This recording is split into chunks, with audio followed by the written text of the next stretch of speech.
and welcome to Scoreheads, a brand new podcast dedicated to the love of the music of both big and small screens, born out of a mutual respect and admiration for the folks that write the scores featured in all of your favourite films, television series and video games. I'm Jon Brown, and joining me once again is the amazing film music historian, author and journalist and friend, Mr. Sean Wilson. How are you, sir? I'm very good, thank you, sir. It's the first time I've ever been described as a historian. So I'm on the road now.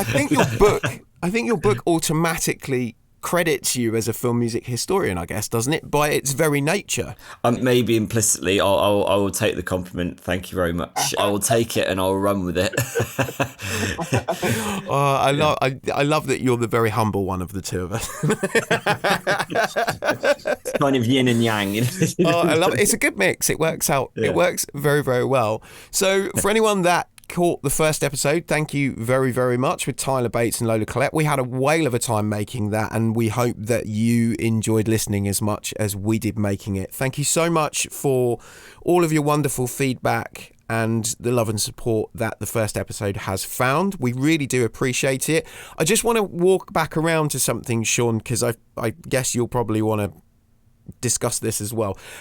So we're going to do a bit of what I call a quantum leap, where we ended one episode teasing one thing and then started another episode in a completely different place. Because I remember, do you remember Quantum Leap used to do that all the time? They get to the end of an episode and he'd leap into one body, and then when you tuned in the next week, they just didn't put them out in the order that I think they intended to. And it would completely melt your brain. Like, hang on a minute.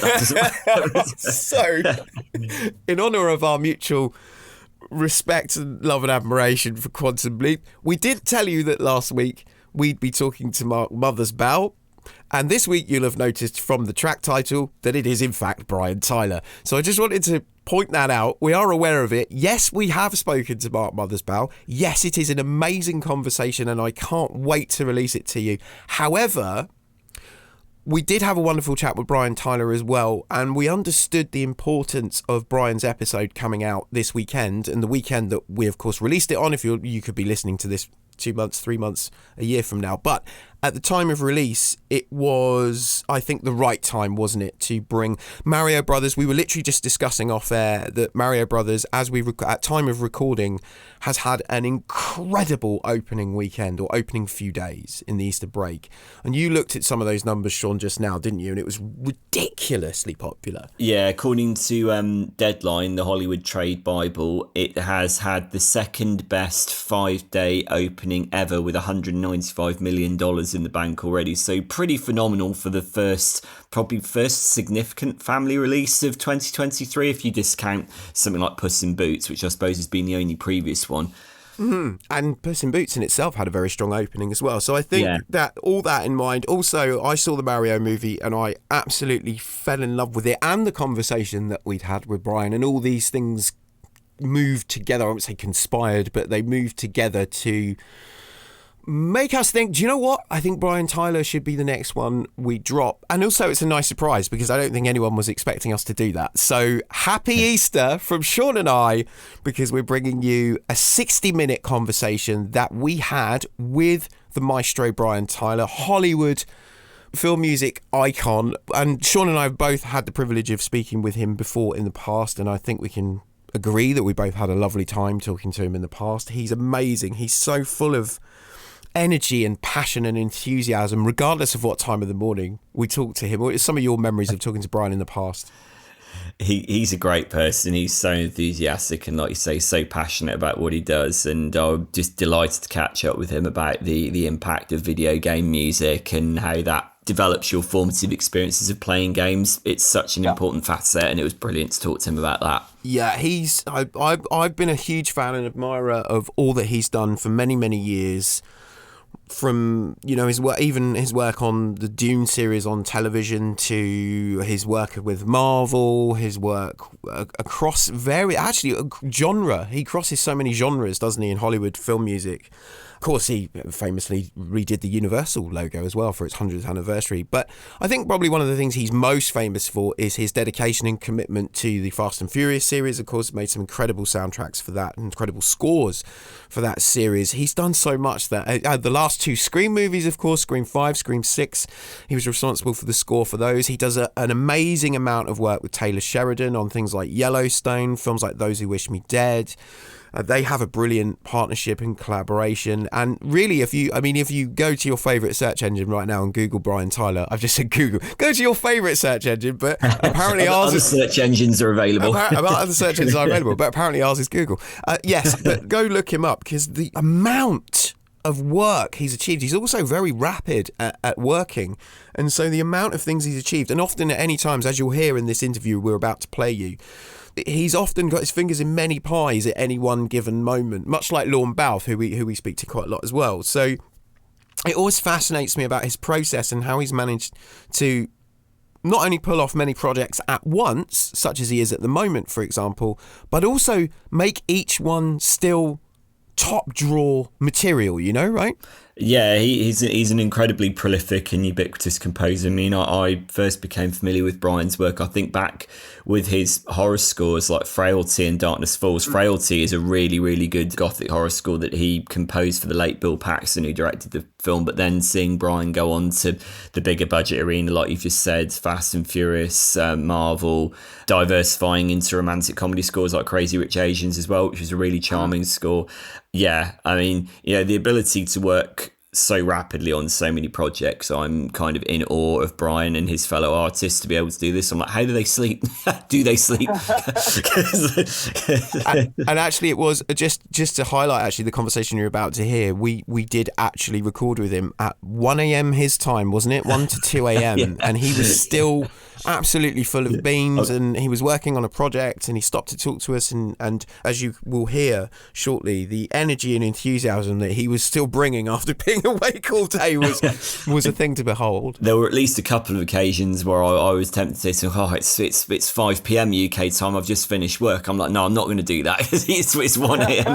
his time. So, 1 a.m. But it was very, very kind of him to share his time with us to talk about. I mean, we do touch on recent projects. I think that you'll have a nice surprise once you get towards the end of this episode about what comes next. But in the main, his absolutely phenomenal work on the Super Mario Brothers movie, and I know Sean and I were very lucky to hear it in full very, very early on in the process, and we were quite fortunate to be able to do that. And I think it's safe to speak for both of us and to say that we fell in love with it, right?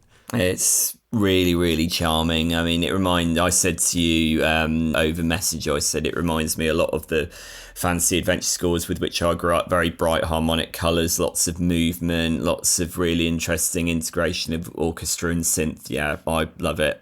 It's terrific. So without further ado then, we now present to you, Sean and I are very honoured and privileged to be able to present to you a 60-minute conversation with the legend that is Brian Tyler.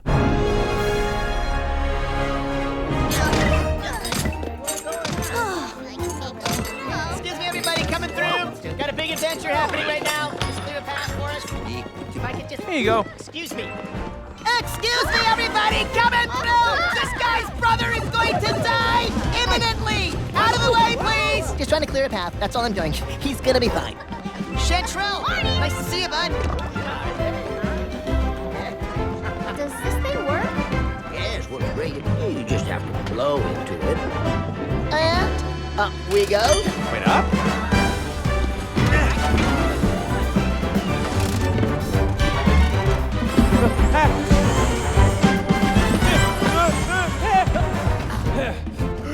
How are you, Brian? Good, how you doing? Yeah, really good. Good to talk to you again, man. Me too. It's been a couple times, yeah. It's been a minute. Yeah. Thank you for doing this, Brian. I appreciate it's 1 a.m. Yeah. Over here. But all good. But I also remember we had many conversations in the past about how sometimes you'd go to work on a queue and then before you knew it, it was 7 a.m. So I know you're used to this. Pretty regular, yeah. That's a pretty normal existence. Just kind of, I find that it's like really. I realize that I am a night owl because of the fact that, really, I think it came from the fact that I am able to kind of artistically go into the zone when I'm not being, the phone ringing with things, and that kind of breaks me. So it really, in a weird way, it forces me into being a night owl, and I just prefer the night. And so now it's actually become where I feel more relaxed and kind of more myself when it's dark. Can you remember, like, is there been a cue that really kicked it and that was really like tormented like that went all the way through the night? Oh no, it's weird. No, it's not. It's kind of the opposite. It's like it's just when I love when I'm working something I really love working on, I just don't want to be bothered. So I just I'm working on it, and whether it's a cue from a movie, I'm working on something for Are We Dreaming or whatever it is, it's like I'll jam away, and then before I know it, it's the morning. But it's not really like a negative. It's a positive. Yeah. It's just this in the day. The thing about it is, in the day, the things that take you away from your art happen, and at night, I know generally it's something that I'm not going to, kind of the BS that can come along with whatever in life, or even like even when commerce and art collide, that doesn't happen. So I'm free to create, and that's when my best work is done. So it's something that I realize, like, over time, I feel like I think it's made me a night owl. I don't think I was born one. It's sculpted you as a night owl. Exactly. Yeah, totally. And on that note, welcome to the show. We are joined by the most amazing, the most awesome Mr. Brian Tyler. Thank you so much for coming on. Yeah, good to be on again. Thank you. Sean and I are thrilled to have you with us, and I thought maybe actually we could because I think it's been a minute. I think the last time we spoke, you were just about to bring out Scream 5. Okay, right on. It's been a minute. Yeah, that's right. Yeah. What's been happening between? I know there's a lot, but maybe if you could give us like the bullet points or the highlights. What's happened between Scream 5 and now, man? Gosh. Okay. So let's see. Scream 5. That was. I have to kind of like look back through my. I think that right around then, it was like. I think I was probably working on Yellowstone. Mm-hmm. And which then the Taylor Sheridan Yellowstone into 1883 into 1923. I think I probably was doing the Rescue Rangers. Yeah, it was cool. And I believe that basically, I think that that was a lot of fun because that was an animated feature, and really was enjoying doing that. And then it was basically, let's see here. I think I went into starting doing Are We Dreaming, which I'm directing, which I'm still doing, and Awakening. I think the live show that's opened in Vegas, that's the really wild interactive, well, not interactive, but like immersive show that opened in November, and the soundtrack just came out for that. Which was awesome. Yeah, I'm really proud of that. And I mean, it's this incredible show with cast of hundreds and dancing and illusions, and the whole thing is a musical. Just the music plays throughout, and same with obviously with Are We Dreaming, which I've directed, and that is ongoing, and that's basically a modern Fantasia meets 2001: A Space Odyssey kind of thing, where it's music central as almost like a concert experience, but with all the visuals of what would be like the most insane, wild, cinematic journey through space and time. So doing that. And then I think, let's see, I would say, gosh, I'm just thinking kind of backwards into what's recent. Those Who Wish Me Dead, I believe I did that as well. And then into, let's see here. I think basically it was... Scream 6 was next, I guess. Was it? I guess it must have been. Yeah, a Scream, and then of course, I think I'm missing something here.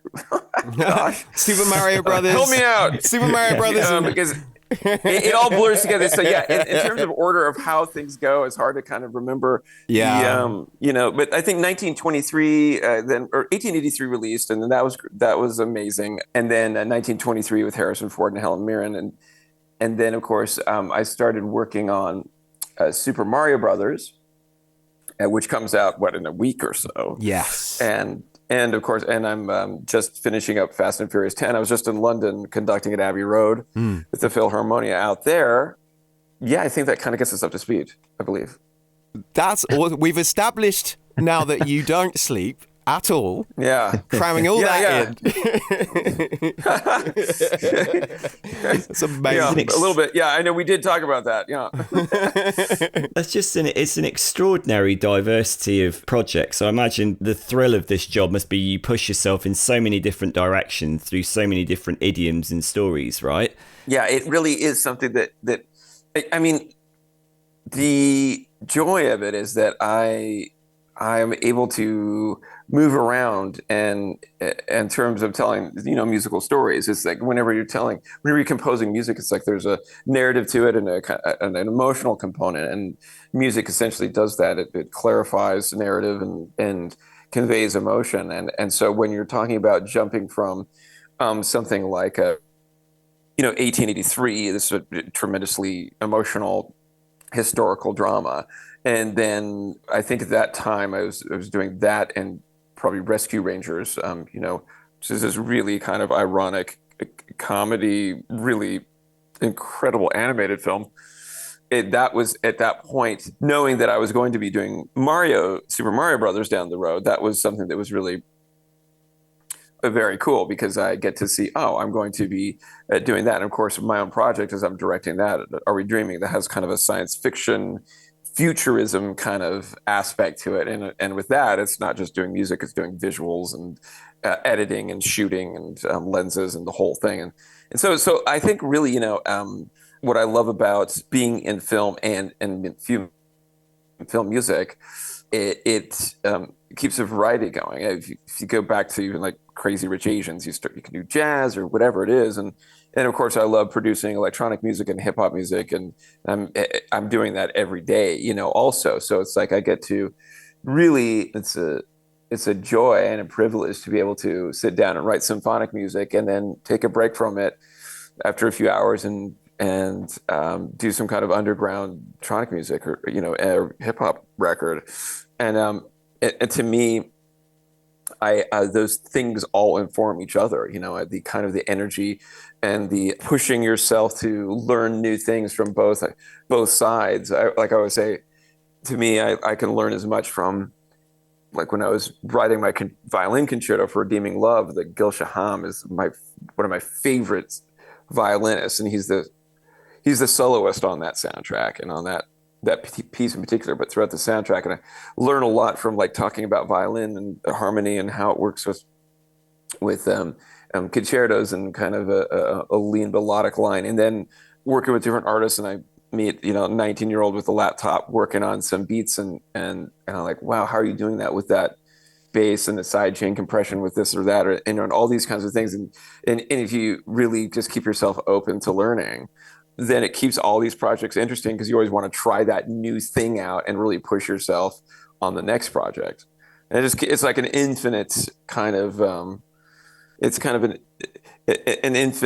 infinitely evolving process that not only does it not get boring, it's the opposite of that. It's always exciting to the point where I start working, and like I was saying earlier, before I know it, it's dawn, and I've been working all through the night, and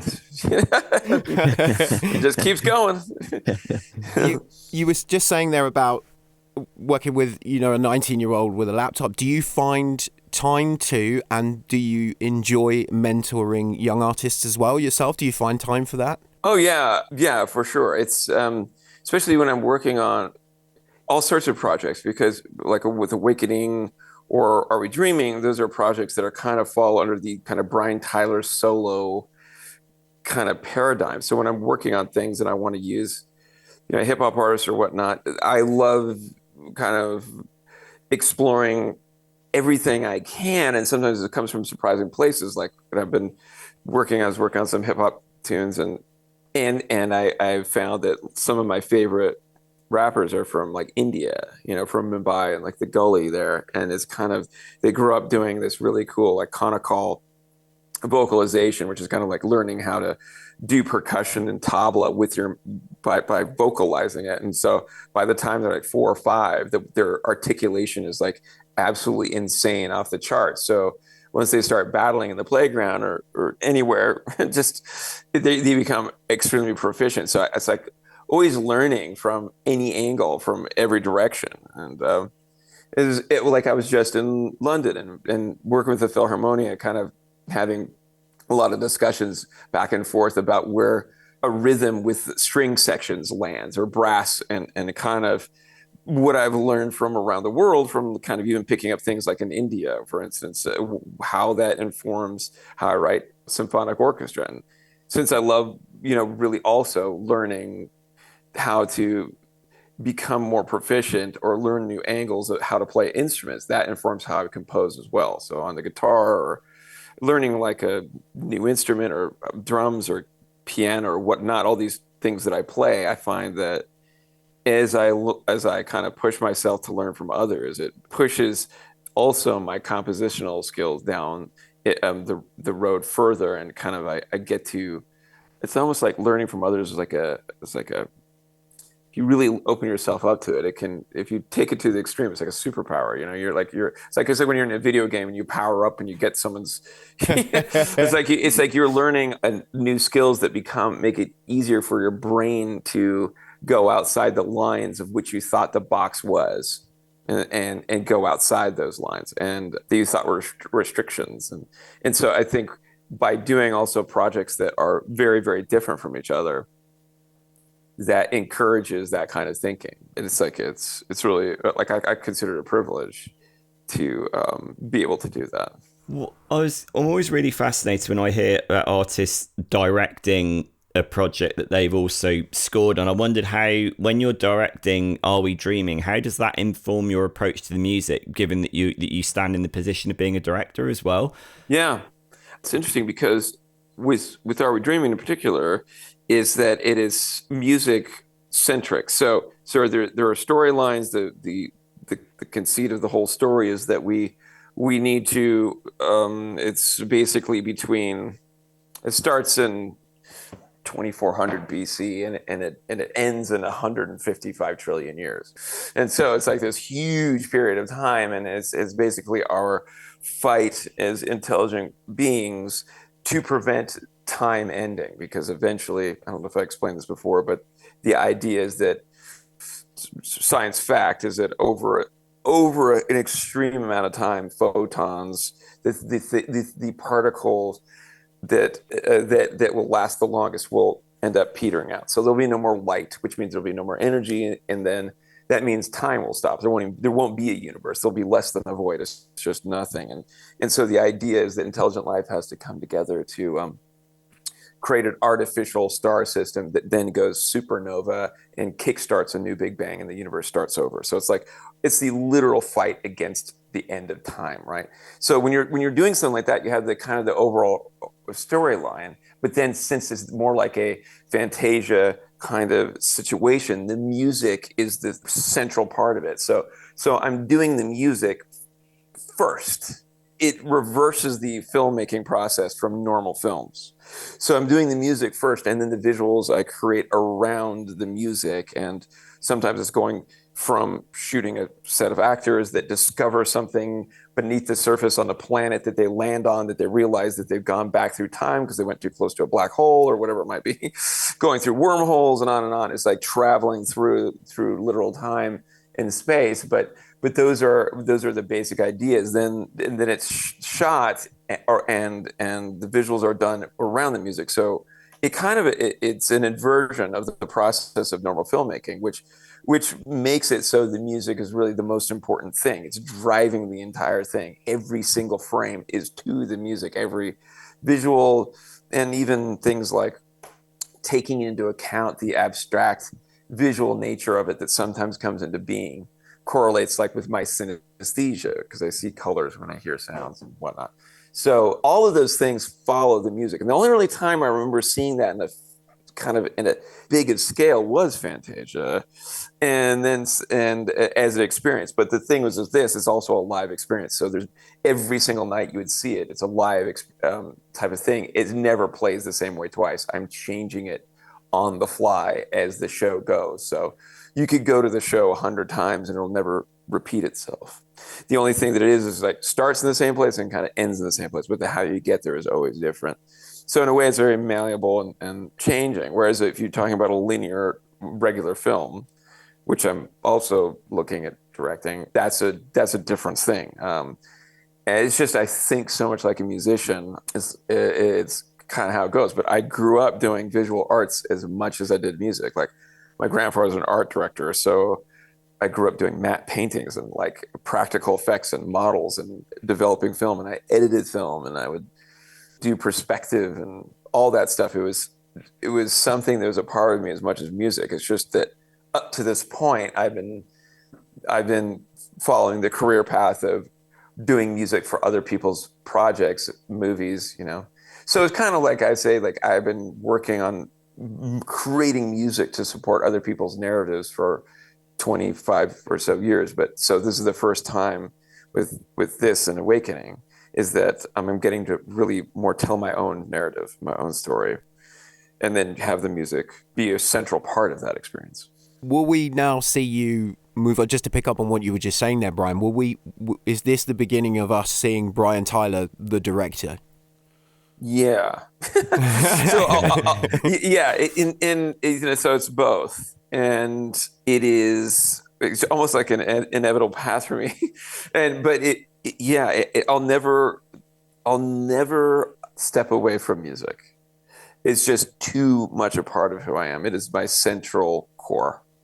So I'm just really fortunate that I've been given these opportunities to also tell the story visually and direct. But at the same time, I'm never going to put even any kind of pause on the creation of music. It's a daily occurrence for me, regardless. So it's both. Yeah, I suppose you mentioned earlier the powering up, which I suppose neatly or not so neatly brings us on to Super Mario, which is what we're here. Hey, I like that. I like that. Yeah. There's a shift there. Yeah, we need some kind of like synthy, like sort of transitional sound. Brian's done loads of those. Yeah. I just love the color and the energy of your soundtrack for this. It just reminded me of so many like adventure scores and animation scores with which I grew up, and I'm sure it's the same for Jon as well in the 80s and the 90s. Just this spirit to it. I mean, video game scores have been formative for so many people. I mean, for me, it was Sega Mega Drive with like Sonic and things like that. I wondered, as a musician, like, do you remember any like video game scores like imprinting on you, like early video game scores or from any period? Yeah, it's funny because there's kind of I've always been a gamer through different eras. I go way back to kind of the advent of kind of more like the arcade era, and so I mean, like I probably, when I was a real little kid, I probably played, like a Donkey Kong was probably the first Mario game. I mean, well, that is really the first Mario game because Jumpman didn't have Mario, right? It was just called Jumpman. but I loved. It was kind of just such a part of it. That kind of 8-bit sound was such a part of like video games in the arcade. And then as they became like home systems, it started to branch out and get a little more complex. And then by the time I really kind of hit video games was like PlayStation, and then the N64 and on Xbox, you name it. But I do recall kind of noticing as music kind of continued, the thing that was always the part of what originally was noted as arcade kind of music. It had a certain sound because you were limited on how much harmony you could do. You were just limited. But but the thing that was very difficult about it that they pulled off, like with Koji Kondo on the Mario stuff, is that he was able to create things that were very memorable. Like the Mario games, and going back to Donkey Kong, where you have like, Mario Kart and on and on and on. Has this central kind of melodic reference to Mario as this kind of Americana Italian / adventure music, and it really was such a part of the game. Like you can't imagine any of the Mario games without that music. And then as time went, it became more and more complex. And I do remember with like the PlayStation 2, I think it was kind of like right early days when I was scoring. And I remember like Metal Gear Solid and my buddy, Harry Gregson Williams doing that. And Michael, another good friend of mine, Michael Giacchino doing the Jurassic Park game. And I started doing stuff. And as I would play, as games became more complex, they became more cinematic, and like Halo and on and on. And then it just became like scoring. And then I started scoring games myself, which I loved doing, Assassin's Creed and Call of Duty and Far Cry and all those kinds of things. So there's like this huge evolution where the curve of what music could be was reliant on technology, and the fact that there's kind of a nostalgia for the different eras of video games is interesting, because the nostalgia that's associated with eras is actually it's basically a pure limitation of technology that was met with creatives and composers trying to do as much with the technology as they could. So for me, it was like full circle with Super Mario Brothers, because here I am doing something that I heard when I was a child, and I played Mario through the years, and then even talking to Koji Kondo like throughout the process, especially early on when I was kind of talking about what I was going to write for the score and how I wanted to use references to the games and all that. I was like talking to the dude, right? That kind of kicked it all off. And so, just as a gamer myself, it was like, when people say it was a dream come true, like it really was, because playing those games, it was inevitable that's what when I'm doing it, that I associated it with the games in a way that was really kind of emotionally resonant. Like when you play a game for hours and hours, you're not doing it. It's not a 2-hour movie. You're playing that thing for like 40, 60, 100 hours plus, right? So the music becomes a part of your kind of memory, as if you were there. It's almost like if you heard some music when you went on this vacation that was really beautiful, and you fell in love with some girl as a young man, whatever it might be. The fact that you had these adventures with your friends, going through these levels through hundreds of hours possibly of playing, means that the music becomes like almost like the most emotionally connected to an active experience as anything. So it was really important for me to try to kind of capture that, even just for myself, but certainly for the fans of Mario. And it was really cool. I mean, to say the least, it was an incredible experience. I would say emotional is exactly the right word. We were very lucky to be able to hear all of your work on the Mario score quite early. Oh, cool. Thank you. What emotionally resonant is definitely one of those things, because it just, I mean, never before has the term understood the assignment ever been more on the nose than with this project, because we listened to it several times, I mean dozens of times each, right? And it was just, I as the score unfolded, you were talking about that emotional resonance, and suddenly I was, well, first of all, I was in awe of it, how amazing it was. But then I was kind of harkened back to being 8 years old on a school bus playing a Game Boy. Like, it was all there. So my 100%, man. Thank you. It was 100%. Like, you left nothing out. You totally got it. It was like, this is how you score Mario Brothers. Tell us about the actual score and the construction of the score itself, and how you threw yourself into that musically and some of your ideas and stuff.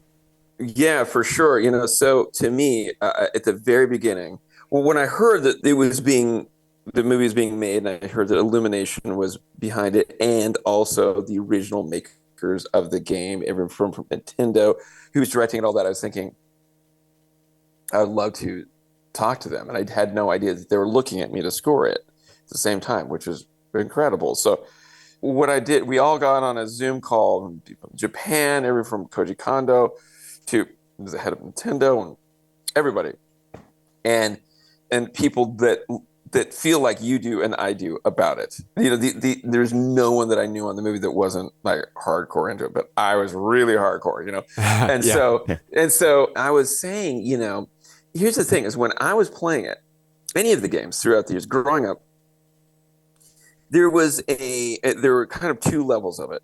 And let's say like visually and sonically, you're looking at a screen that is limited by the technology of the day in a game and the music too.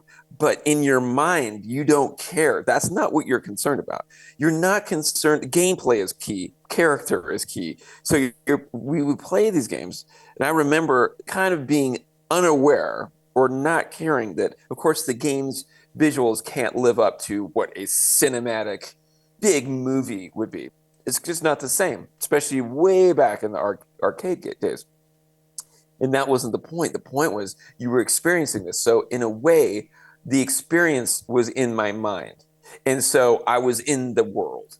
You would go into the world. And with Mario, it was everything from the Rainbow Bridge, on and on and on. Any of the characters, Bowser, Princess Peach, and just the journey, and so it's like your brain would expand and kind of fill in the rough, jagged edges of what maybe a lower bitrate visual would be, or something like that, and it becomes something like that. So what I wanted was with the movie was to take that feeling that I had and that others had playing it in the early days and throughout, and translate what that would mean into a cinematic experience, but retain the exact feeling you would have.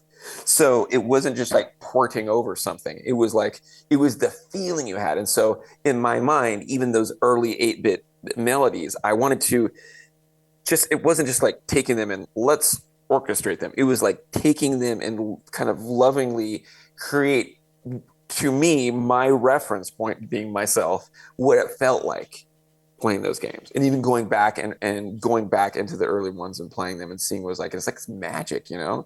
And so I feel the movie takes you in there into that world, but the music too, I wanted it to be where, of course, I was writing original music that felt like it had a built-in nostalgia of what Mario felt like, but at an emotional and cinematic scale that would fit something that was larger visually. So it was almost like what would have been done, I would hope, if they had the bandwidth and the capability to really do music as if it were just what was in your mind.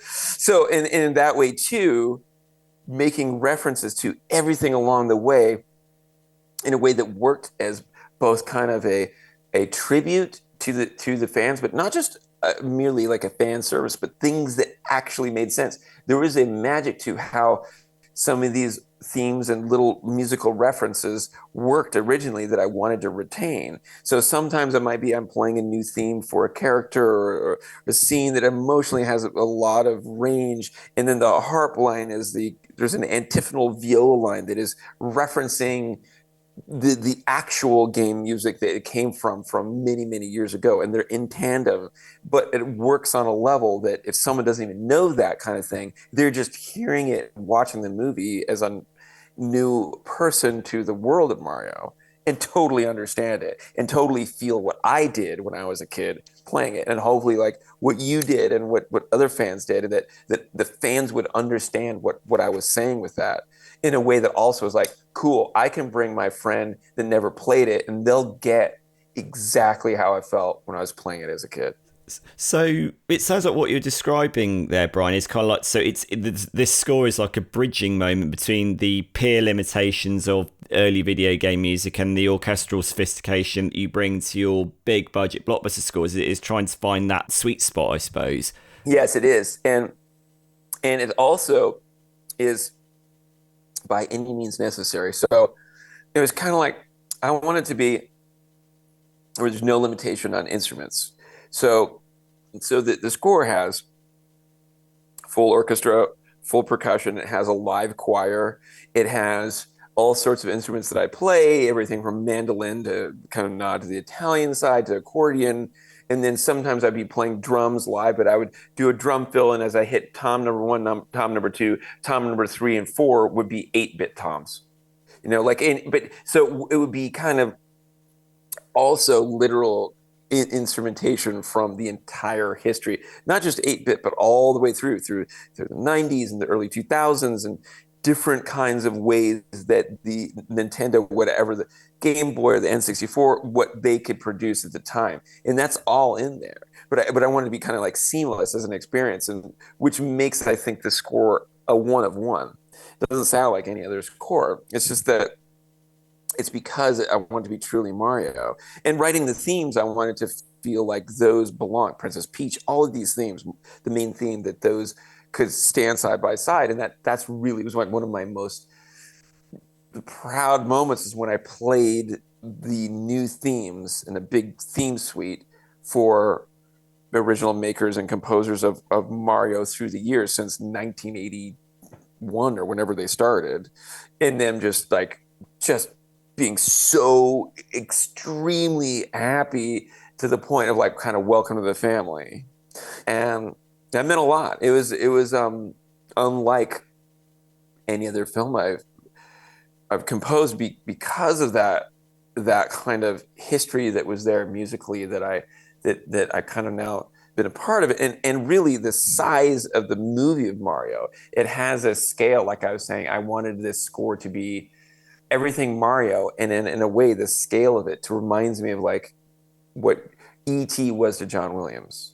The soaring emotional adventure fantasy of it kind of goes what you can do with live musicians, and on kind of a scale that this score is. You can emotionally like cover things in a way that really pushes the boundaries of that emotion. Everything from romance to the danger to the adventure, all those things I wanted to really soar in a way that was a tribute to both the coolness and the fun adventure of playing those games through the years, but also capturing what cinema can do. And it's almost like that line blurring. It's like I feel like I imagine myself kind of playing the game as a kid and then jumping in through the screen, and that is what the movie is. And so you're in the real world of what it is. And so the music had to kind of do that translation from like 8-bit, whatever the computer graphic look would be, into actually like really beautiful, colorful, extremely incredible like animation styles. I wanted the music to do the same thing. If you can finish this, you're coming with me. Watch and learn.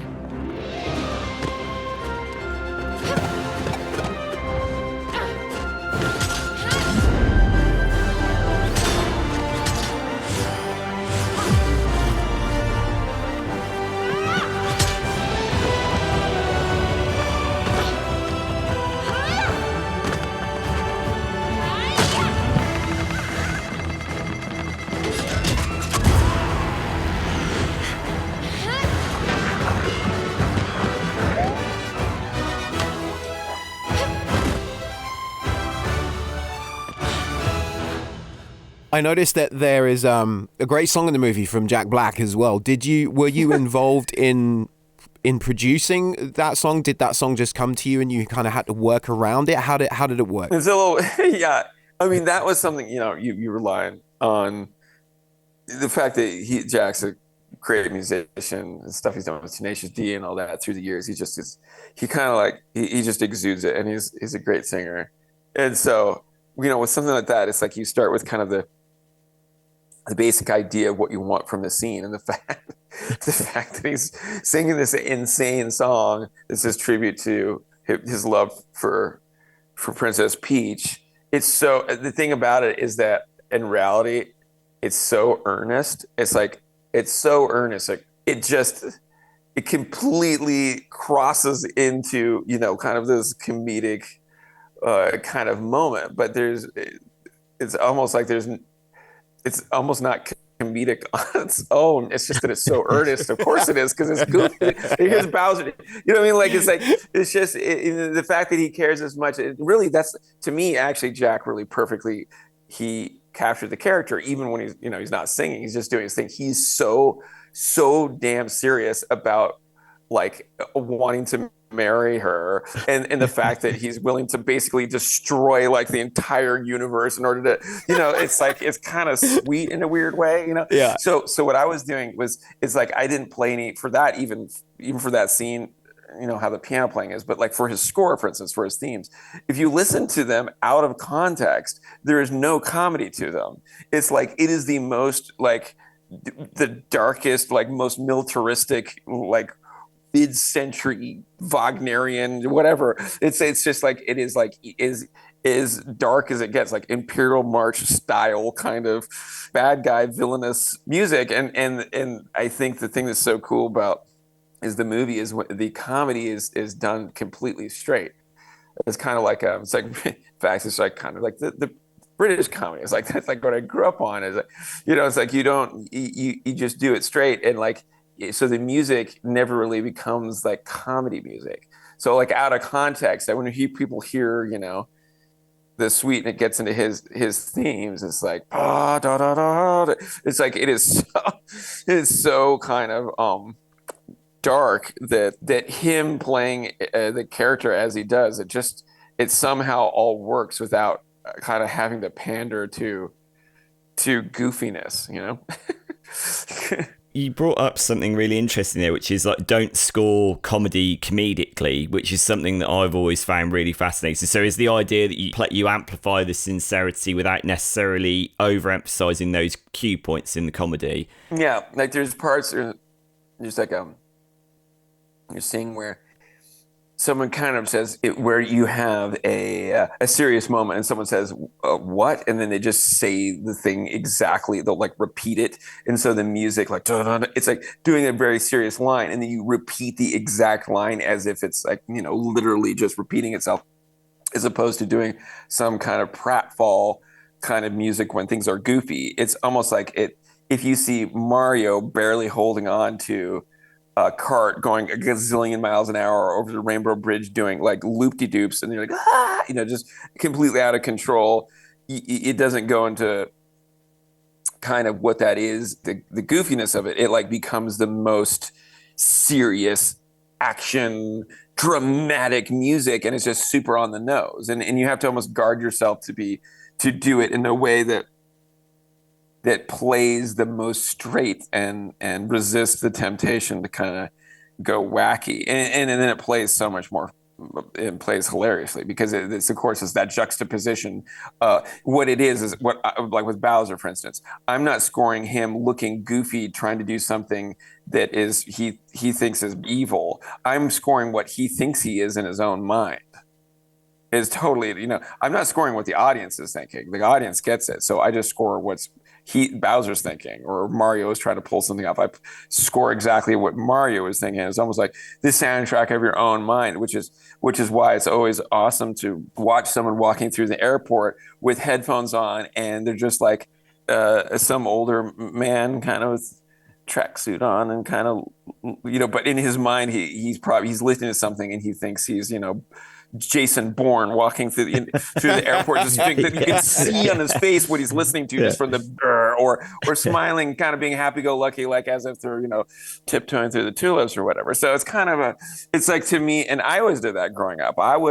Specifically, I'm mentioning airports because I specifically remember as a kid, I loved putting on soundtracks, and either it would be like Rocky or Star Wars, or I put on some song that just made me feel like whatever, and then I put that on as if I was in a spy movie. I loved putting on James Bond. It's like, and I'm walking through the airport, I'm like 8 years old, just like, like thinking I'm a spy, or people looking at me.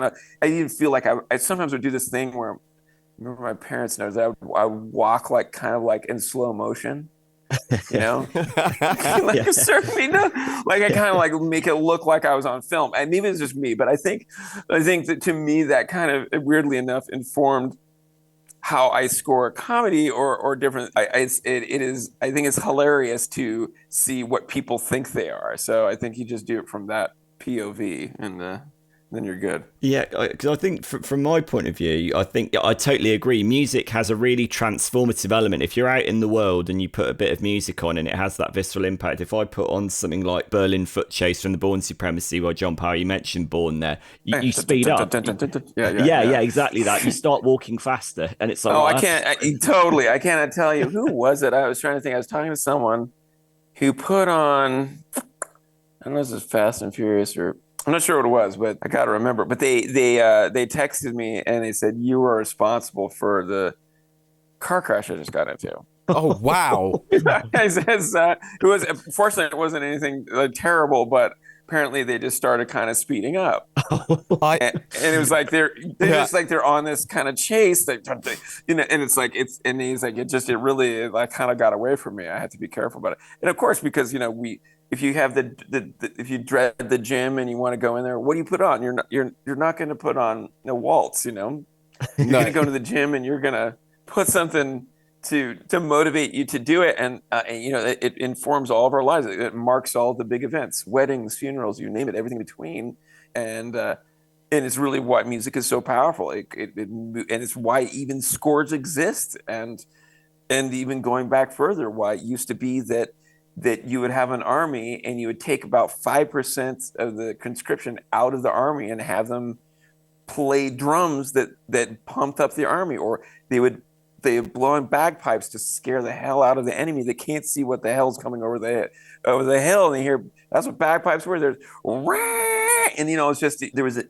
advantage and a reason to have music from very early on in order to change the psychology of human beings to get where it needed to be and motivate people to push themselves or whatever it might be. So that same concept is really that's the forerunners of what I do and what other composers do.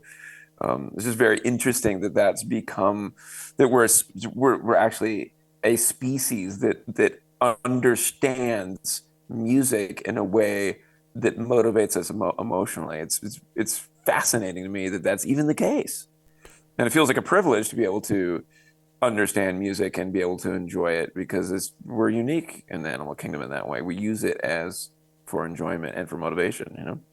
I literally did it this morning. I was walking here and I kind of picked up the pace, and I really needed to get here a little bit faster, and all I could think of was your Furious 7 theme.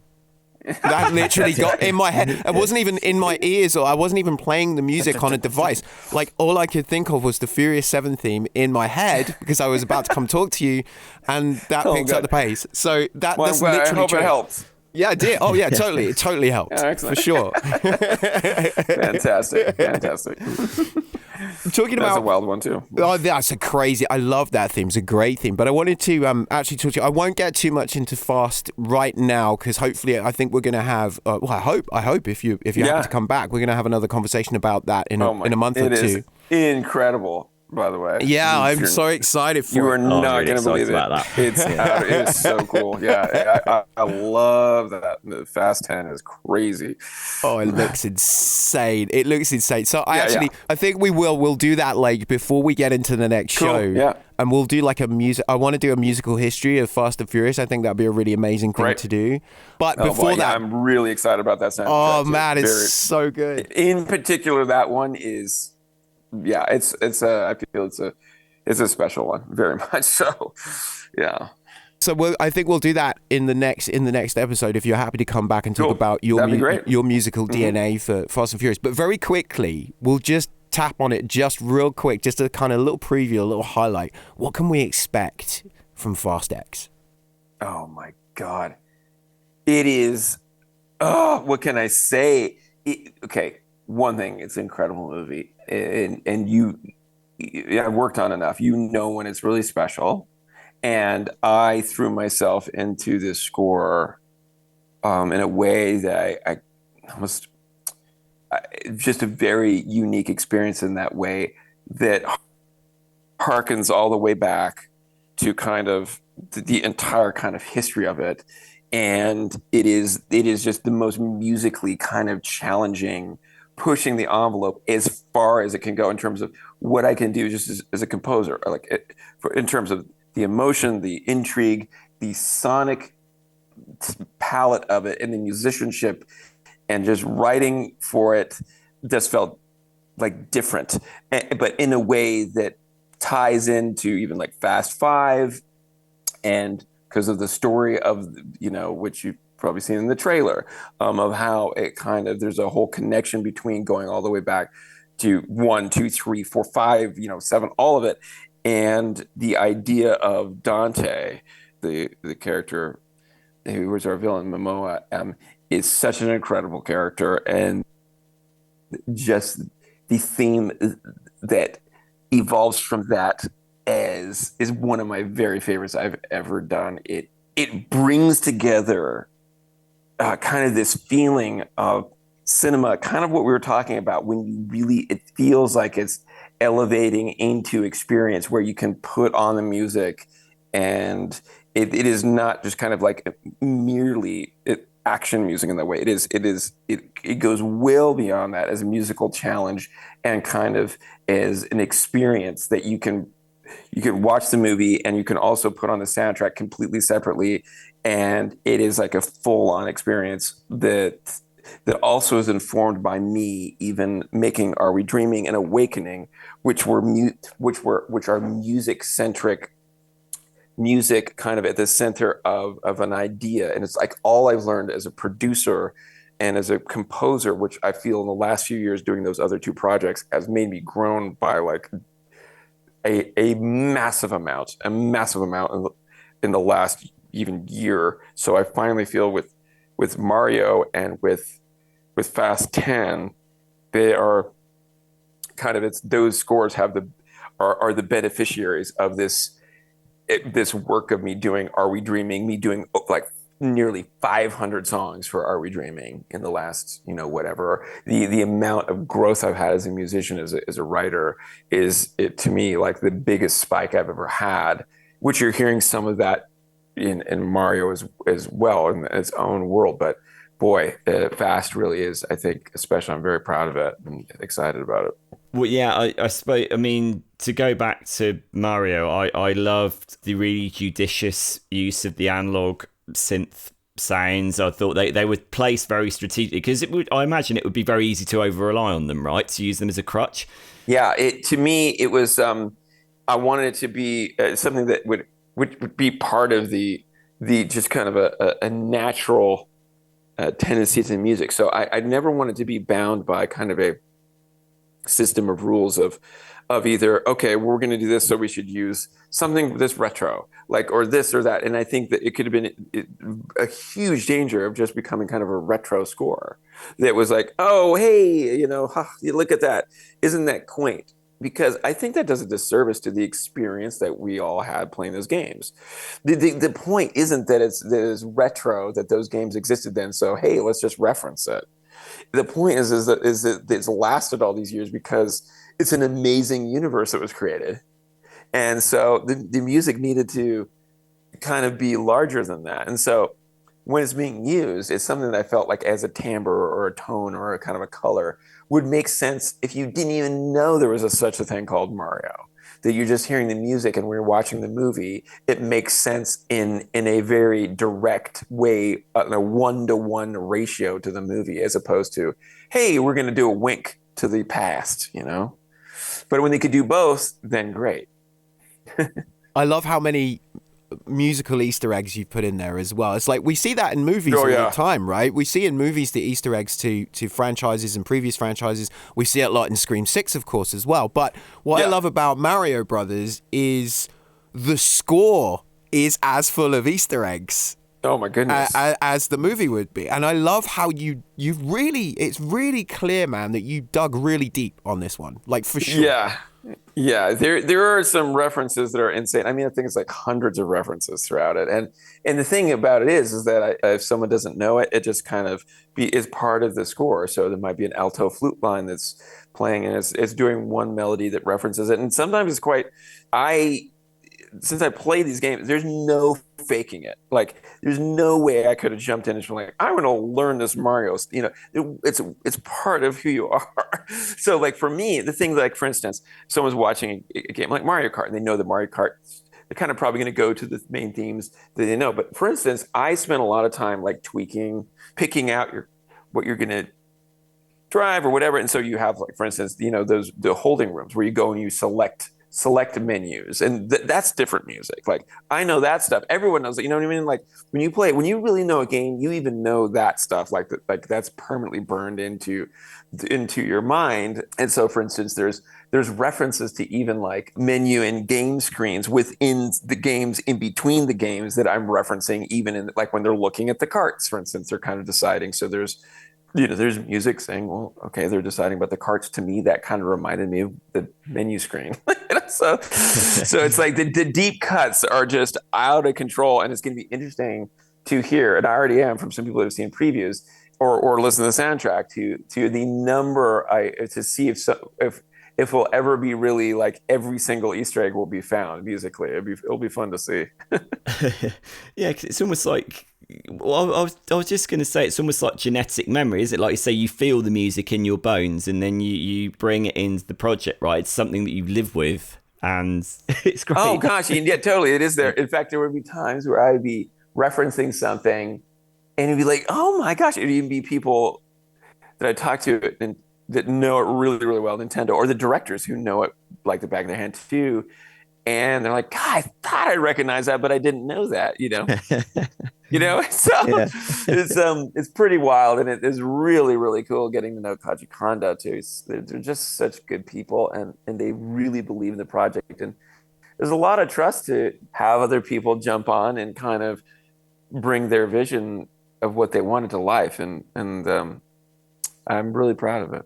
Just in closing, it's been so much fun to talk to you. It's always a good time with you, Brian. Like, oh, cool. Always, man. We always have the best time, like, because we're all nerds, right? We just get lost in music. 100. But I just wanted to say thank you, but also just in closing, just one last question, which is for those at home, and this is a doozy really, for those at home, the movie's about to come out, Super Mario Brothers. It's in cinemas here in the UK on the 5th of April. It's in theatres, I think, from the 7th. What kind of time are folks in for with this movie, Brian? I think when they go, there'll be kind of a hope of what the movie could be. I really think it exceeds it. I think that it pulls you into the world of what Mario meant to you. And I think it's almost like a Rorschach. I've talked to so many different people that have been involved with it and watching it and have seen it, and to them, it's really beautiful to see that it really does capture, I think, what all of us hoped Mario could be as a film. And you go into that world and you're not going to want to come back out. Brian Tyler and Sean, thank you very much. Sean as well for joining me. Thank you, guys. Great to have you with us. Thank you, Brian. That was brilliant. Brian Tyler. Thank you. The legend. All right. Thank you, sir. Thank you. We'll talk to you soon. All right, great. Take care. All right, buddy. Bye. We will destroy the Mushroom Kingdom! Bowser is coming. I'm not afraid. I'll do anything for my brother. We're going to save him. Yes! Fire! You asked for it! This is fun! Here we go! The brilliant Brian Tyler there, who Sean and I had the great pleasure of catching up with about a week ago at time of recording this podcast, of course, to talk about his amazing work, and it is amazing, on the Super Mario Brothers movie soundtrack. If you haven't seen the film yet, I would not be deterred by reviews. I think if you like having a fun, bombastic, colourful, funny, uplifting experience at the cinema, especially if you've got young children as well, it is a fantastic film. I really did enjoy it, and hearing Brian's work in context was a real thrill as well. Super Mario Brothers movie is in cinemas right now. It's in 3D and 2D. Go and check it out at your nearest local cinema. And of course, the album, the brilliant album, is available now on Backlot Music. Sean, how are you feeling after that? Yeah, as listening back to that again, I'm just delighted with that interview. Brian, like you said, is so full of beans and so full of life, and he evidently loves what he does, and he loves pushing himself across different projects, and you can hear from that interview, I think, how much he immersed himself in the musical language of Mario and Koji Kendo. And I always think it's really, really great when one artist honours and integrates the spirit of another. And I think Brian has done that really, really well here, tremendously well. He's captured that Nintendo magic in a bottle, I think, there, for sure. Yeah. That's it for us this week. I say this week, so just to follow up on that, obviously, Brian did reveal to us during the show that we are indeed going to do a Fast and the Furious music special with him, talking about his work and his history with the Fast franchise. That is coming up. Thank you to him for agreeing to that. By the way, it sounds like I put him on the spot in the show and said, well, you come back and do it. It is actually being arranged, and it's not something I didn't hold him at gunpoint. He was up for it. He was totally fully up for it. It wasn't, because I know some people Yeah. go, you kind of put him on the spot though, because I think the polite thing to do was just to say, yes, of course I will, because it would look weird if he said no. But he has previously agreed to it anyway before we did all that. So just to let you know, a bit of backstage magic. He is coming back to do that for sure, of his own free will, by the way, nothing to do with it. And not making him. but also, yeah, we have. So that is coming up. We'll probably work towards that nearer the time that Fast X is due to drop, which of course is in May in cinemas everywhere. In the meanwhile, go check out the album. As I say, it's on Backlot Music. About the Mark Mothersbaugh episode, that will come up next. It is, of course, the Easter holiday, so I think we should celebrate by releasing more episodes. So if you'll have us, we will, of course, bring you more episodes over the coming week. We do have an episode with Mark Mothersbaugh. It is in process. It is coming out. It is a wonderful episode. And also, shortly thereafter, we will release also a special, very, very special conversation we did with the incredible Rachel Portman as well. That's coming too. All you need to do is stay with this channel, at Need a Bigger Pod. If you're going on socials, it's We're Gonna Need a Bigger Pod. If you're following us on all your favourite podcast platforms, whether that be Audio Boom, we're on Apple, we're on Google, we're on Spotify, we're on Deezer, Amazon Music, you name it, we're there. But yes, please do follow us on socials as well, at Need a Bigger Pod there, for all the latest updates and details. That's the best way to keep up to date with all the amazing composers that Sean and I are going to share with you over the coming weeks and months. And trust me when I say we have got some absolute stars to bring you, people of great interest to Sean and I hope that you will share that interest too. Sean, any parting thoughts, sir? Only that I am beyond thrilled to have spoken to both Brian Tyler and Tyler Bates in recent weeks, and we've got some absolutely terrific stuff coming up. Mark and Rachel were just absolutely delightful as well, so full of insights. It's brilliant to be able to embark on this journey with you, sir, and to talk to these artists. I'm delighted to be here.